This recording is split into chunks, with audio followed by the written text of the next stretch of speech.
চোখের ভুল, গণ হ্যালুসিনেশন নাকি প্রকৃতির আড়ালে লুকিয়ে থাকা অলৌকিক কোনো ঐশ্বরিক শক্তির খেলা? কালবৈশাখীতে উপচে পড়া বটগাছের ডালপালা কেটে নেওয়ার পর তার অবশিষ্টাংশ আচমকায় সোজা হয়ে দাঁড়িয়ে যাওয়ায় তীব্র চাঞ্চল্য ছড়িয়েছে নড়াইলে। বিজ্ঞান যেখানে ওজনের ভারসাম্য আর মাটির নিচের টানের অকাট্য যুক্তি দিচ্ছে, স্থানীয়রা একে দেখছেন অলৌকিক ঘটনা হিসেবে। বিজ্ঞানের যুক্তি বনাম বিশ্বাসের এই অদ্ভুত রহস্য দেখতেই আউরিয়া গ্রামে এখন উপচে পড়েছে উৎসুক জনতার ঢল।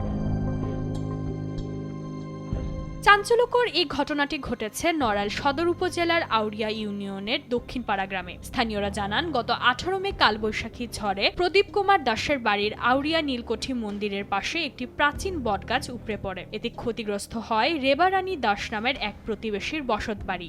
এই গাছটা আপনার গত 18 মে রাত 3টার দিকে ঝড়ের কবলে পড়ে এই গাছটা পড়ে যায় এবং একজন হতদরিদ্র মানুষ শিমুলের ঘরের পরে পড়ে। গাছটা পড়ার পরে তার ঘরটা বিনষ্ট হয়ে যায় এবং ভেঙে গুঁড়োগাড়া হয়ে যায়। পরবর্তীতে ক্ষতিগ্রস্ত পরিবারের সহায়তায় উপড়ে পড়া এই গাছটি 25,000 টাকায় এক ব্যবসায়ীর কাছে বিক্রি করে দেওয়া হয়। গত কয়েকদিন ধরে গাছ কাটার শ্রমিকরা সে গাছটি কেটে প্রায় 700 মন কাঠ সরিয়েও নেন, কিন্তু গত 3রা জুন সকালে ঘটে সেই অবিশ্বাস্য ঘটনা। রাখালদার বিক্রি করে দেয় আপনার নাকশি মনসুর ব্যাপারীর কাছে। বিক্রি করার পরে সে কেটে অলরেডি 700 মন প্লাস কাঠ এখান থেকে সে নিয়ে যায়। হঠাৎ করে এই গাছটি তাদের সামনেই দাঁড়ায় যায়।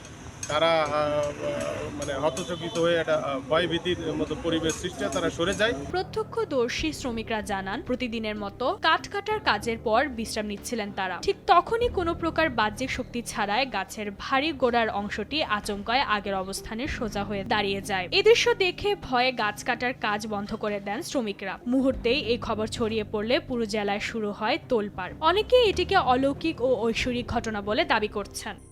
ওর মাথায় মানে 1-1.5 ফুট কাঠ ছিল। তারা ওখানে এরকম 5-7 জন দাঁড়ায় আছে। দাঁড়ায় থাকার পরে এই গাছটা যে কখন থিয়ে হয়েছে, ওরাই এরকম দাঁড়ায় রয়েছে 7-8 জন। কিভাবে উঠে পড়ছে ওরাও ঠিক পায়নি। তখন যে ব্যাপারী সে আর কি মোটরসাইকেল নিয়ে টান। বিজ্ঞানীরা অবশ্য প্রায় এই ধরনের ঘটনাকে প্রকৃতির স্বাভাবিক নিয়ম হিসেবেই ব্যাখ্যা করেন। তাদের মতে, উপরের ডালপালা ও ভারী কাঠ কেটে ফেলায় মাটির নিচে আটকে থাকা শিকড়ের প্রবল টানে গাছের গোড়াটি স্বয়ংক্রিয়ভাবে সোজা হয়ে দাঁড়িয়ে যায়। তবে তত্ত্ব আর বিজ্ঞানের এই হিসাব ছাপিয়ে স্থানীয়দের কাছে আউরিয়া গ্রামের এই অদ্ভুত কাণ্ডটি এখন স্থান পেয়েছে এক অলৌকিক বিস্ময় হিসেবে। নিউজ ডেস্ক, দেশ টিভি।